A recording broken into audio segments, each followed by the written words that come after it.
So if you guys are up here in the north, there's a kind of a buyout store called Ollie's. And recently I've noticed that they'll do like bagged comics for like $5. And I'm like, heck yeah. So I bought a bunch of them. And this was one of the books that was within. And I've been putting this one off. I'm like, because sometimes when they do those bagged books, a lot of the times they'll throw in like a really good one and the rest of them are sort of like B-listers, if you know what I mean. So like this can't be good. But Bishop, we're going to call him Bishop number 4 was actually really awesome. And I love the old school hologram cover. Just love that stuff. I know that they got really, oversaturated during the 90s and the 2000s, but still going back now, I miss it. This is called Final Reckonings. The print date on this was March 1995. This is John Ostrander writing. Now, if that name sounds familiar to you guys, it should, because he is the one that basically revitalized the Suicide Squad in the 80s, the one that gave us Rick Flag, or should I say in that regards, Rick Flag Jr. and Deadshot being part of the team, and is still one of the most revered versions of the Suicide Squad. This is Carlos Pacheco doing the penciling, Cam Smith doing the inks, Starkings and Comicraft doing the lettering, and Joe Rosas doing the colors. Bishop created by Willis Patachio and Jim Lee. Now, when you open this up, I like how Bishop's face is shrouded in shadow. The strongest must die first. Storm first, gut shot. Cyclops, Psylocke headshots. Perhaps we play with Rogue, use her to help us kill the others. Professor X, of course, must be eliminated quickly. Jean Grey, she needs to go last. Isn't that how this scenario runs? Bishop? You're like, wait a minute, what? If you guys haven't been reading this, other than Viceroy, another character from Bishop's reality apparently entered. I don't. If I ever come across the first 3, I'll check it out. But that's neither here nor there. I love this look of conflicting dual personalities as we find out that Bishop is actually possessed. Ah, there it is, the mansion, your sanctum, the holy of holies, where rests they who will be legends. Here they will die, betrayed from within by one of their own. That is how it goes, isn't it, my dear Bishop? No, stop squirming. You brought this on yourself after all. And so this guy, Mountjoy, every time I hear his voice or his name, I just think, oh, Mountjoy's got nuts. But anyway, that's his name. And he's sort of like a vampire in a sense, as you can kind of see how he uses his powers. You are wounded far worse than I, and still you pursued me. What else could I do but meld with you and take over your body? I had to stop you for both our sakes. The X-Men are the only ones who know I'm here in this time era and know what I do. Aside from the loathsome and recently deceased Fitzroy's assistant Bantam, although I admit killing them will be a pleasure, simply because of the pain it will cause you.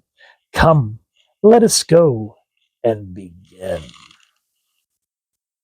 And so Xavier's coming back from some seminar, and he's thinking about Bishop. And I don't want to get too much into it because I want you guys to read this book. But I love how Bishop just comes in and goes, "Hey, mon frere, what ails you? Are you all right?"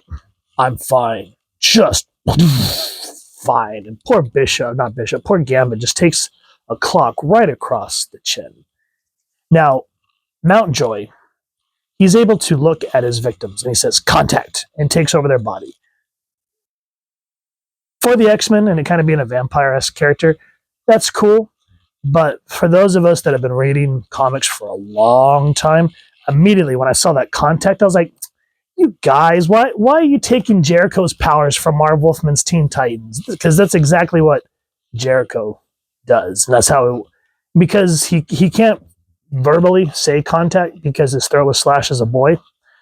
But still in his mind, he mentally says contact when he makes eye on contact. And that's how he's able to jump bodies and whatnot. So anyway, of course, I'll let it go. Because I like how it's used in this sense where Jericho is a hero, Mountjoy is a villain. And so Bishop is essentially stuck in this conundrum where he doesn't want to hurt his allies. Get up, get up, get up. You swore to defend the X-Men. And that's just a straight up creepy duality of Mountjoy and Psylocke forming. Psylocke, no! That's one. And this guy is pretty freaking crazy. I mean, he starts taking Gambit's powers. Archangel comes in, takes Angel's powers. But what really, I mean, the idea of what's happening lured me in.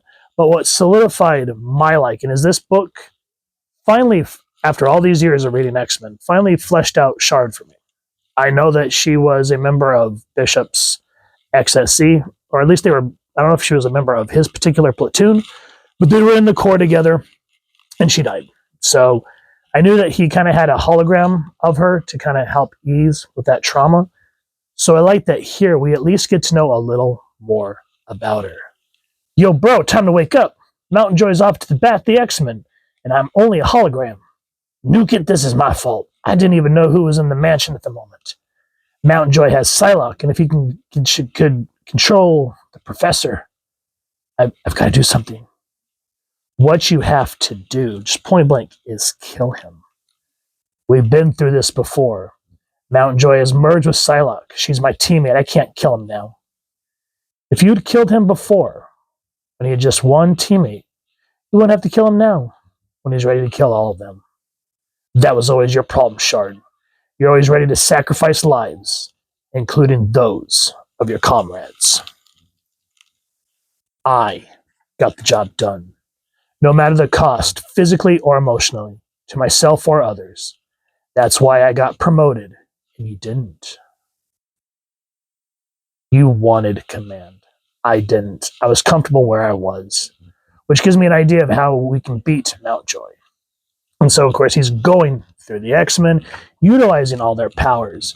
But what I like is how he utilizes Shard. He brings her into the danger room and basically makes her a solid light projection so that he and her, one last time, can team up against one of their deadliest adversaries. And then as the book comes to a close, Bishop wants to kill Mountjoy. Like, everything in his being wants to end this threat's life. But what I like here is Xavier says he's struggling, Hank, between what he is and what he was. This is the very essence of what the schooling of all my X-Men has been about. A being of special talents and great powers working within the framework of an ethical and moral code. The question is not what Bishop has been in the past, but what he has become, what he now decides to be.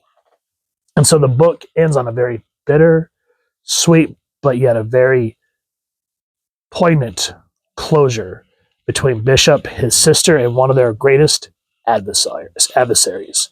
So even though this may have not picked up traction like a lot of the X books did, guys, this is definitely one of those moments in X-Men mythos that you want to have in your collection.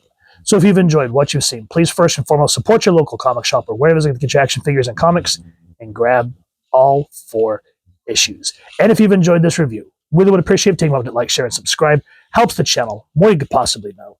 And if you don't mind hitting that fancy little XSE bell, next subscribe, that way I can tip a little content. You guys get notified. Come to the channel, and I love talking with y'all and hearing your thoughts and feedback down in the comments or the socials, which I'll make sure the links down in the description. So with all that said, hope y'all continue to have an absolutely amazing day reading, and happy hunting, everyone.